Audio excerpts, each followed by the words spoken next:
They were writing how to beat the mutos and Godzilla. Caught in the middle of a battle between two ancient species of city-destroying titans, what would you do? These enormous creatures feed on radioactive energy, and after sleeping underground for millions of years, they're about to unleash a wave of destruction the likes of which no one could ever imagine. We're here to break down the mistakes made, what you should do, and how to beat the parasitic titans in Godzilla 2014. This nuclear scientist is about to have the worst birthday of his life. It's 1999, and a team of researchers from a secret government organization called Monarch have just made a shocking discovery. During excavation at a uranium mine in the Philippines, the ground suddenly collapsed, revealing a massive hollow cavern.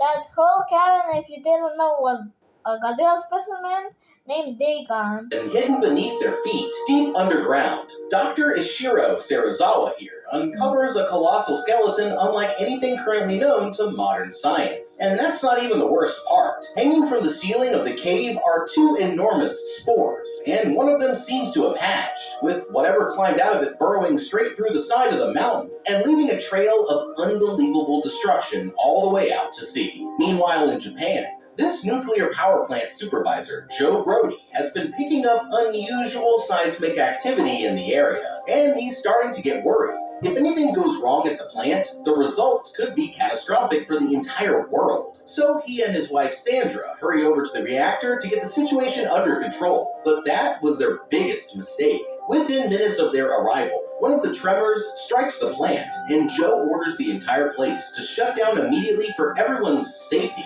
But there's a problem. His wife is already deep within one of the reactors. The tremor causes a breach, forcing Sandra and her team to run for their lives, as a wave of atomic destruction crashes through the tunnels right behind them. And there's no way to tell if they're going to make it out in time. Desperate to save her life, Joe sprints down to the lower levels so that he can manually seal the blast doors as soon as his wife makes it through. But he's risking exposing the entire city if he doesn't shut the doors in time. She tries her hardest to get out of there, but a tremor knocks Sandra off her feet, and she tells Joe to seal them in, knowing that there's no chance of her surviving. It's heartbreaking. And that's when Joe hears someone knocking on the door from the other side, turning around to take one last look at his wife as the automated doors slowly close her in. Okay, man, this is rough. Not only did Joe here probably just lose his job, but he also lost his wife. And the most devastating part of it all is that her death was probably his own fault. When he started picking up strange seismic activity near the plant, there's no way that he could have ever imagined that it would have turned into an absolute worst-case scenario. But let's take a minute to see if we can break down where it all went wrong, and if there's anything that he could have done differently. Being a nuclear engineer is a great career choice, but in an earthquake-prone country like Japan, it also comes with its fair share of risks. For those of you who watched our episode covering Shin Godzilla, you might remember that Japan is the most earthquake-prone country in the entire world, when accounting for its size. That's because Japan is located directly on top of four major tectonic plates, which are the Pacific Plate, the Philippine Sea Plate, the Eurasian Plate, and the North American Plate. The interactions between these plates lead to frequent bursts of seismic activity, causing the islands to experience more than 1,500 earthquakes per year. Yeah, it's crazy. Now, we measure these earthquakes using devices called seismometers that detect and record the vibrations in the Earth's crust, and calculate their magnitude using an updated version of the well-known Richter scale called the Moment Magnitude Scale. Yeah, how's that for science class? In fact, at the time of researching this video, the main Japanese island of Honshu was just hit with a devastating magnitude 7.6 quake, which released more energy as it happened than the atomic bomb that hit Hiroshima, and resulted in catastrophic damage to the local community. It's safe to say that Joe here should be more than familiar with earthquakes after spending a few years working here in Japan. But what stood out to him so much this time is that the readings showed an unusually consistent pattern that was always increasing in strength. He hasn't been able to figure out exactly what has been causing these abnormal patterns of seismic activity yet, but soon he's going to realize that there's more going on here than your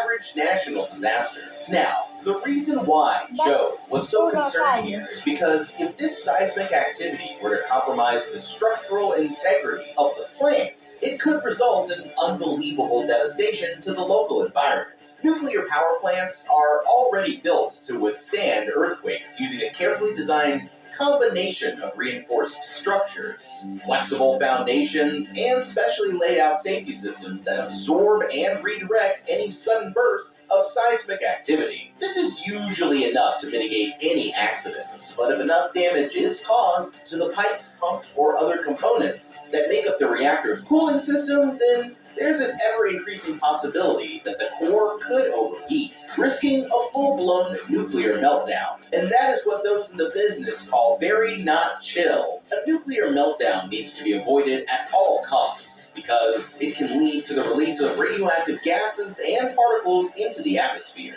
As gusts of wind continue to spread these radioactive materials, they'll quickly contaminate the air, soil, and water for miles around. There's no easy way to clean up afterwards either, because decontamination efforts may require years or even decades of complex, expensive, and time-consuming work. Humans who are unfortunate enough to be exposed to those radioactive materials can suffer from severe and deadly long-term health effects, and an increased risk of developing cancers. As such, the people from nearby communities may be required to evacuate if there's time, or else quickly take shelter in a safe location to try to minimize their exposure. While knowing this would probably make you not want to live anywhere within 100 miles of a plant, the good news is that modern nuclear power plants are equipped with advanced safety systems that will automatically shut down the reactor in the event of an earthquake, which should prevent a meltdown. Still, it's best not to take any chances, and that's why Joe here was in such a rush to take the plant offline the moment that he sensed any danger.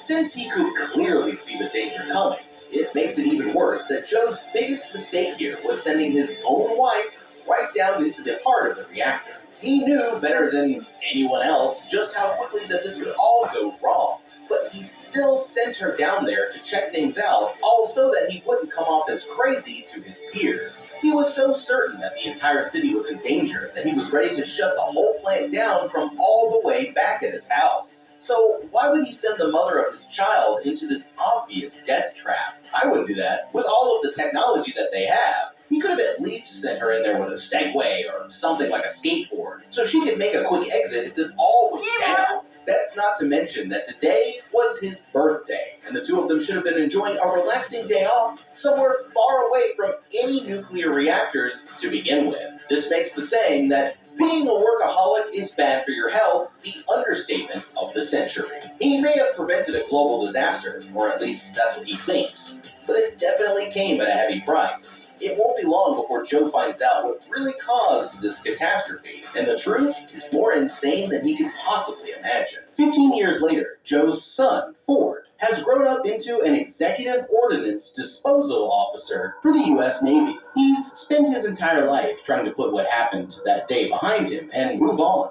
But his father has been doing the exact opposite, immersing himself in conspiracy theories as he tries to make sense of the incident that killed Sandra and ruined his life. After returning from a 14-month deployment overseas, Ford is eager to spend some time with his own wife, Elle, and their son, Sam, at their home in San Francisco. But their reunion is suddenly cut short on the very first night when he receives a call that his father has been arrested for trespassing at the abandoned nuclear plant, which has been declared a quarantine zone by the Japanese government. Ford here is not happy, but he has no choice other than to hop right back onto a flight to Tokyo and bail the old man out of jail.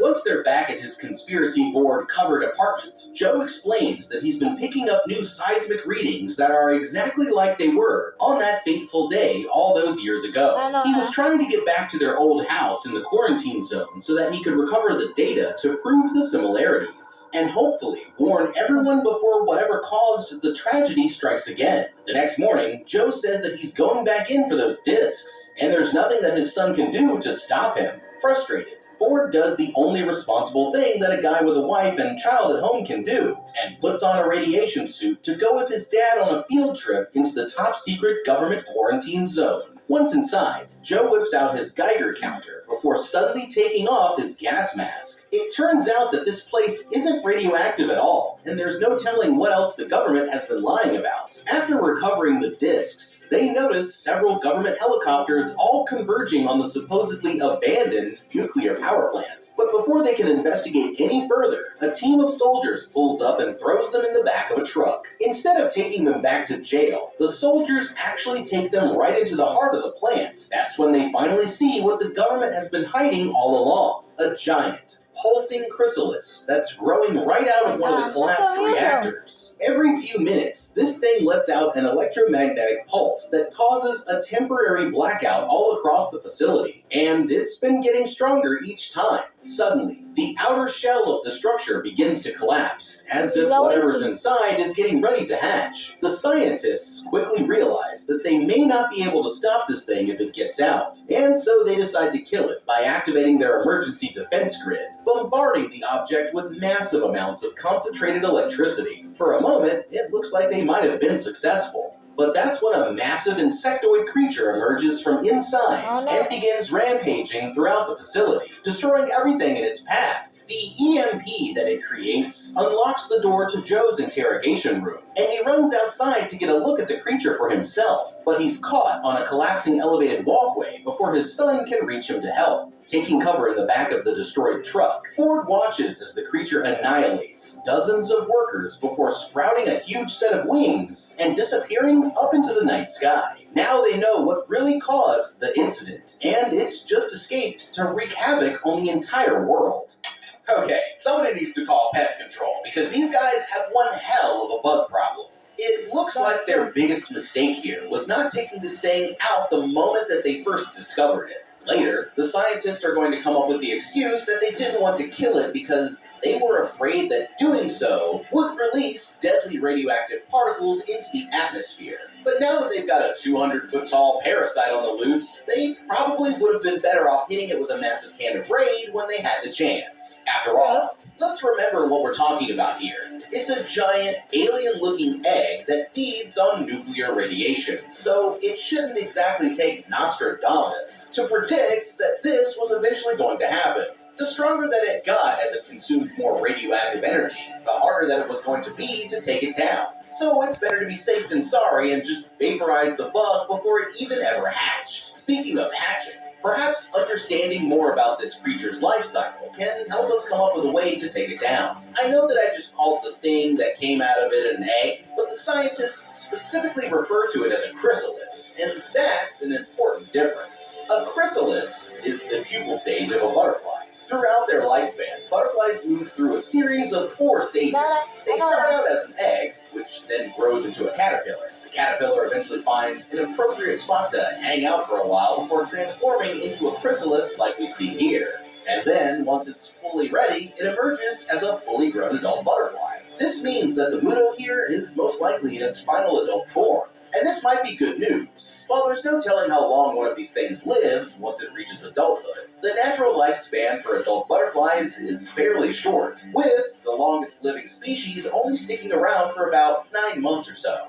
and the average examples making it only 2 to 4 weeks. With any luck, they might be able to simply wait this thing out if they can find a way to kill it, as long as they can stop it from having any babies. But, we'll get back to that later. In terms of taking the muto down, there are a few approaches that the military might consider. We know that the creature feeds on radiation, so it has to find another source if it wants to maintain its full power. This means that they can predict its most likely path by assuming that it will be heading for any nuclear power plants, storage, or disposal sites that are nearby. Their best bet would be to try to hit it while it's over the ocean to reduce the risk of civilian casualties. But there is a problem. Anytime that they try to get near this thing, it fries their electronics with its secret weapon, an EMP. Anybody who's ever seen The Matrix, I don't need to explain this to you, but an EMP, short for electromagnetic pulse, is a burst of electromagnetic radiation that disrupts and destroys any electronic devices within its range. There are several different ways that an EMP can occur, but given that the muto here feeds on nuclear energy, We can safely guess that it's creating this pulse through some kind of nuclear reaction. In the real world, if a nuclear weapon is detonated at high altitudes, a large amount of gamma rays released from the explosion interact with the Earth's atmosphere to create an EMP effect. Somehow the muto must be able to achieve this same effect through some adaptation in its own biology. Since they rely on electronics to stay in the air, modern fighter jets aren't going to be able to get close, but it's still worth trying to find some way to hit the creature while it's still over the ocean and a safe distance away from any major cities. This could involve using dumb-fire missiles with no internal guidance systems, heavy machine guns attached to old-school planes that don't rely on electronics, or even some sort of glider armed with timed explosives. Now that the muto here is on the move, it'd be wise for the military to put all nuclear plants and waste disposal sites around the world on high alert and shut them down right away. They should also evacuate any civilians from the areas around these sites so that they can respond with full force if they need to. And try to give everyone on land as much time as possible to get prepared for an attack. Later, the muto is going to go after a Russian nuclear submarine for food, which gives me an idea. It could be possible to use a nuclear sub to attract its attention away from land, and possibly lure it into a trap. Although, if the trap doesn't work, you're risking feeding the creature and making it stronger, so it's far from the perfect solution. If all else fails and they've got any giant bird kaijus that they've been hiding from the public, it's time to let those feathered freaks of nature loose, so that they can do what birds do best, and eat this bug. Otherwise, they might want to be able to find some way to bomb it with massive amounts of pesticides, since that seems to work well for farmers protecting their crops. As for Joe and Ford, there's not a lot that they could have done on their own to stop this thing, but avoiding being killed by it is a good place to start. The good news is that since the creature lives off of radiation, it's not actively trying to eat people, which means that if you can stay out of its way, then you should be fine. It's easy to get overwhelmed when looking at something as unbelievable as this, but I try to focus my attention on its legs so that I could avoid getting stomped on, and then just get the hell out of there as quickly as possible. I'd say try to steal a vehicle, but the EMP likely rendered all of them useless, so that would be a waste of critical time. It looks like their only choice is to just run out of there the old-fashioned way, but there's never been a better moment to have the most athletic day of your life. By the looks of things, they've already got their work cut out for them as it is. But they're about to realize that the muto here isn't the only Titan who's suddenly coming out of retirement. A short time later, a military helicopter shows up to evacuate Dr. Serizawa, and he orders them to take Joe and his son as well, so that he can talk to the man about his research. But it's already too late. Joe was badly wounded in the attack and dies from his injuries before they can get to safety, leaving only Ford alive to explain what he found. The survivors land aboard a U.S. aircraft carrier, where the commander, Admiral Stenz, explains that they've named the creature Muto, standing for Massive Unidentified Terrestrial Organism. Its constant EMP attacks make it impossible to track with more sophisticated equipment, leaving them no way to know where it will strike next. Ford's father may be dead, but he'll have to save his tears for later because the world still needs his help. It turns out that all the way back in the 50s, the first nuclear submarine tests caused another creature to emerge, a skyscraper-sized prehistoric reptile who the scientists named Godzilla. Millions of years ago, when the Earth's radiation levels were at their peak, these creatures once lived on the surface. They were eventually forced to burrow deep underground near the planet's core. But as humanity began to experiment with nuclear technology, they returned. The scientists explained that they chose to contain the creature at the power plant rather than to kill it, because they were worried that doing so would unleash a lethal amount of radiation into the atmosphere. That's when Ford tells them that his father believed that the creature was trying to communicate with something using echolocation. But for now, they're still unsure what exactly it was trying to communicate with. After getting all of the information out of him that they can, the scientists send Ford up on a chopper to Hawaii so that he can start to make his way home. But it won't be long before he comes face to face with the muto once again. Okay, now this is getting good. Let's compare these two titans to see how they stack up, and if the puny humans have any chance at taking them down. First, we have the king of monsters himself, Godzilla, and there's a reason why he got that name. This absolute unit stands over 350 feet tall, which is taller than the Statue of Liberty, and weighs in at a gargantuan 90,000 tons, which is about as much as an aircraft carrier. He is also quite intelligent, able to adapt his strategies mid-fight to counter his opponents. The good news is that he doesn't necessarily want to harm humans. Not because he likes us, but more because we're too insignificant for him to even see as a threat. With this massive size comes incredible strength to give him an edge in hand-to-hand combat. His extreme durability means that he can just take as much as he can dish out, and he was even able to withstand the direct explosion of a 15 megaton hydrogen bomb when they tried to drop one on him in the 1950s. When all else fails, he has his signature atomic breath to fall back on, giving him the ability to blast other titans apart with ease. And then we have our challenger, the Muto. He's a member of an ancient parasitic species that actually laid their eggs inside the bodies of Godzilla's dead relatives to feed off of their radiation. This guy is 200 feet tall and weighs about 15,000 tons. Not too impressive when stacked up against Godzilla, but definitely nothing to sneeze at. Like any parasite, the Muto's two main goals are feeding itself through atomic energy consumption and reproduction, which we'll get back to later. His EMPs make it impossible for humans to attack him with any weapons that rely on electronics, and the massive claws on the end of his legs enable him to deal lethal blows to his enemies. He's also extremely durable and incredibly strong, making him able to hold his own against Godzilla in a wrestling match.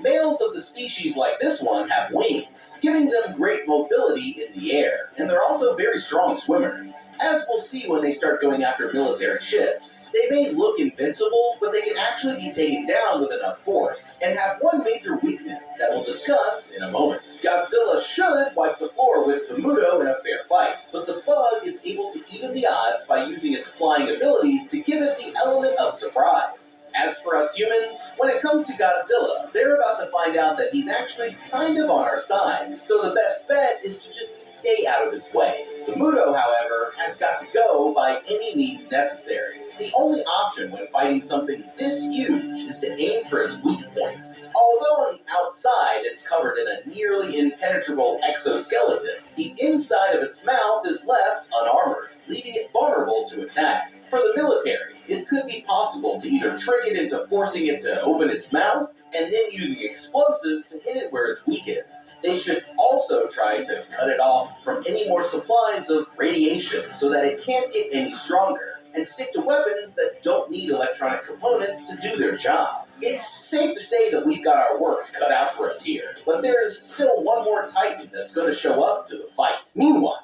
the military gets reports of a missing Russian nuclear submarine that mysteriously disappeared somewhere off the coast of Hawaii. They're able to pick up a distress signal that's strangely coming from the middle of the jungle on the island of Oahu, so a Special Forces ground team is sent in to investigate. And what they find is completely unbelievable. The Muto here lifted the whole-ass submarine straight out of the water, and has been feeding on the radioactive material inside. Realizing that they can't keep its existence a secret any longer, the military immediately scrambles their jets, hoping to stop the creature before it destroys everything on the island. It seems like they forgot what the Muto here is capable of, because as soon as the jets get close, the creature stomps its foot down, creating a massive EMP burst that knocks them all right out of the sky, and takes out the power across the entire city, including the train that Ford is riding on. At the same time all of this is going down, civilians on the beach notice the water quickly receding out into the ocean. Terrified, they quickly start sprinting inland,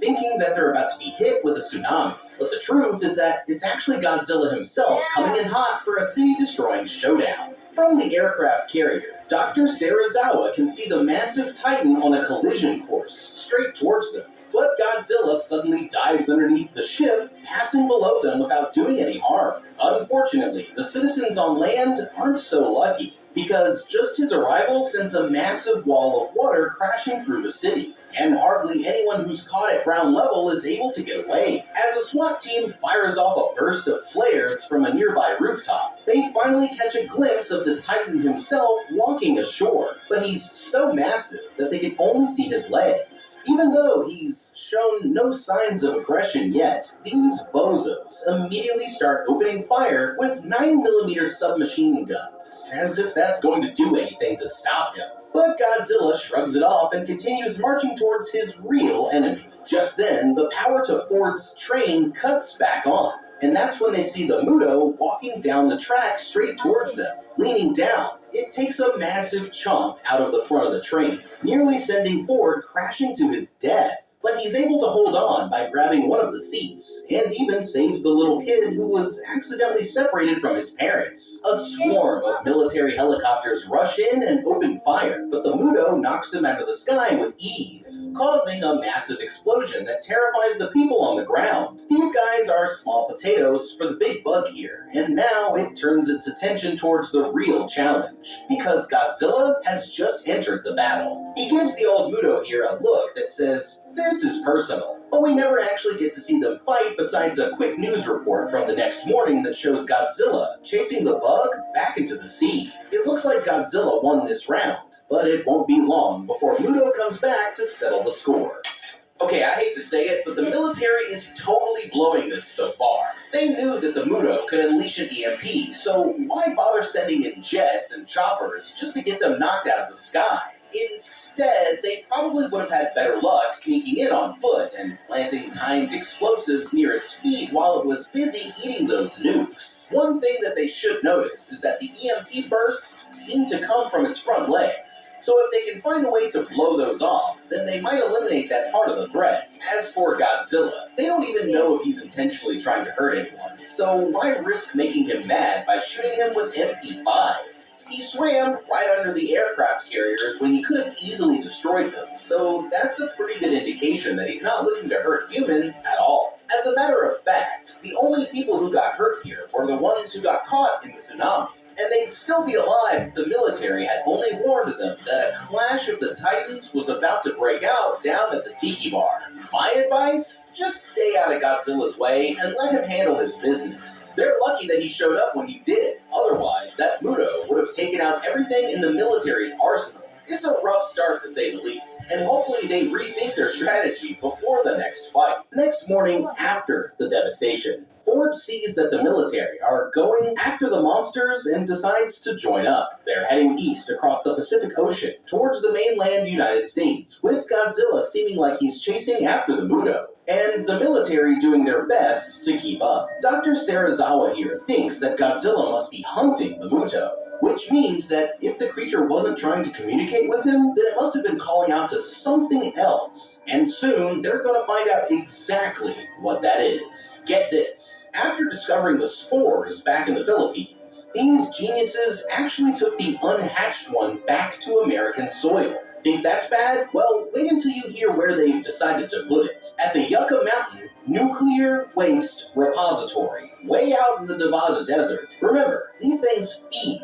off of nuclear waste to get stronger. So, needless to say, this was a bit of an oopsie. Sure enough, they quickly realized that Muto 2 here broke right out of containment, and she's about to go hit the blackjack tables on the Vegas Strip. While watching the footage of this new monster from aboard his ship, Dr. Serizawa here makes a game-changing discovery. This Muto doesn't have any wings, indicating that it's one of the opposite gender. This can only mean one thing. These parasites are trying to reproduce. This means that it's time for Plan B. They're going to put a nuke with an old-school mechanical timer onto a boat and send it out 20 miles off the coast of California, hopefully luring the Mutos and Godzilla in, and blowing all three of them back to the Stone Age. What could possibly go wrong?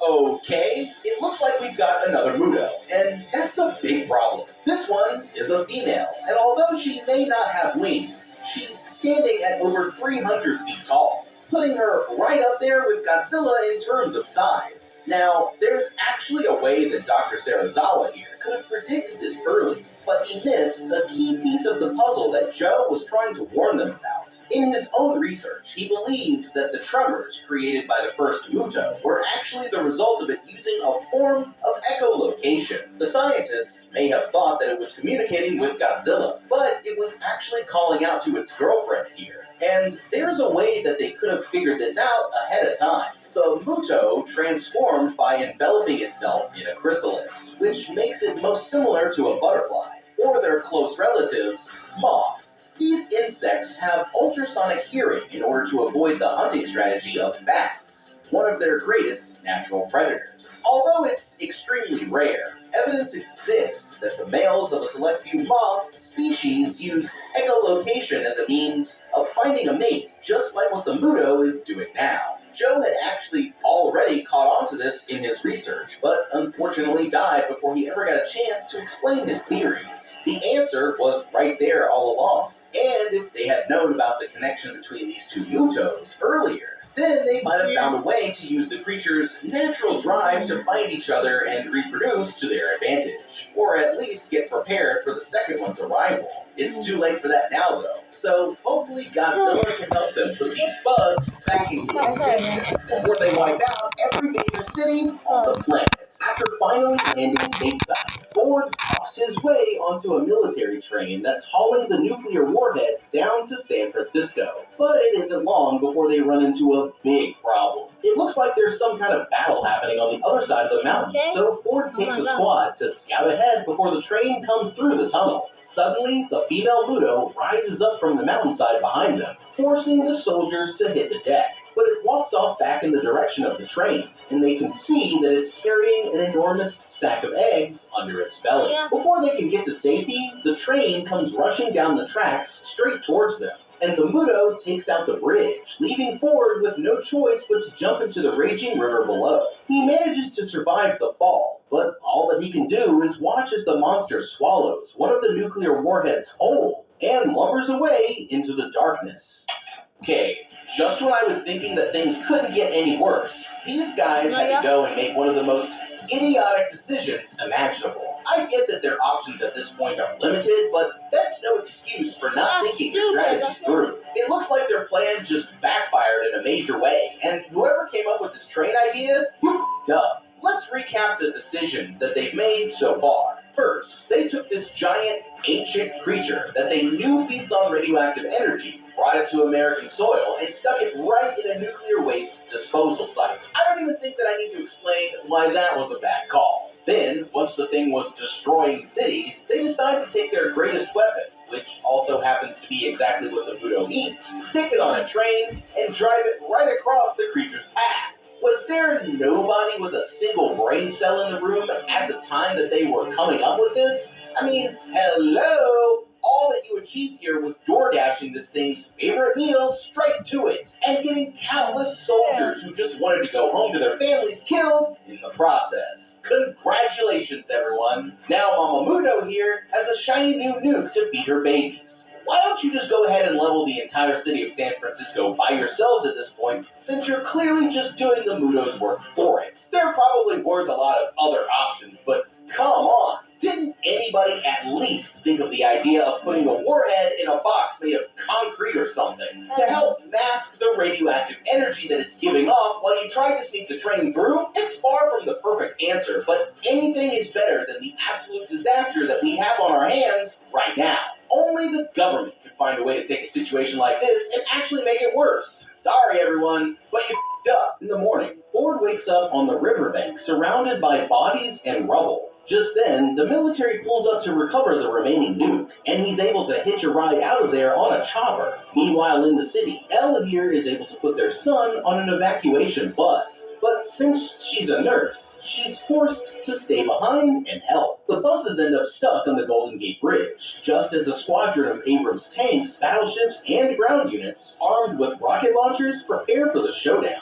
And sure enough, here comes the big lizard just a few hundred meters out. The sailors see Godzilla hurtling towards them, but he suddenly stops just before ramming into their boats. That's when he begins to rise up out of the water, and they realize that what they were just looking at was only his tail. As he slowly breaches the surface, he creates a massive surge that pushes the ships away, causing their rockets to fire wildly off course. Panicking, the bus driver floors it through the crowd of soldiers, but one of the stray missiles brings down a piece of the bridge, blocking his path and forcing him to make an abrupt stop. At the same moment, the military opens up on Godzilla with everything that they have, hitting him with tank rounds, machine gun fire, and even a barrage of Tomahawk cruise missiles. But he shrugs it all off without so much as a second thought. In the chaos, one of the tanks ends up clearing a path, and the bus driver takes the opportunity to floor it once again, making it to safety just in time as Godzilla splits the bridge in half and continues marching towards the city.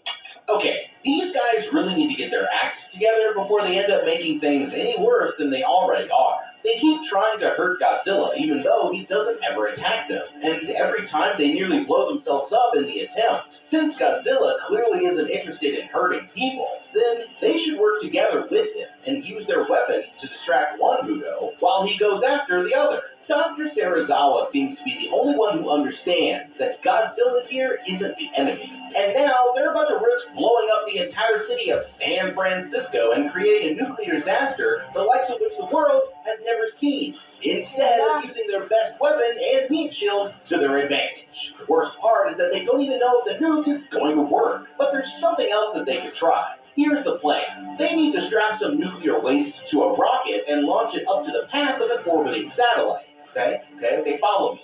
These things are essentially giant hunks of metal orbiting through space at hundreds of thousands of miles per hour. Perhaps they could lure the male Muto into chasing the food up into the satellite's path, putting the two of them on a collision course, and then splat the thing like a bug on a car windshield, leaving only the mama for them and Godzilla to deal with. That's a long shot, but if they're willing to nuke the entire city of San Francisco just to stop these things, then anything is worth a try. Now the military realizes that they need to manually shut the bomb down before the timer goes off, but the Muto's EMP will fry any electronics that try to get too close, leaving them with only one option.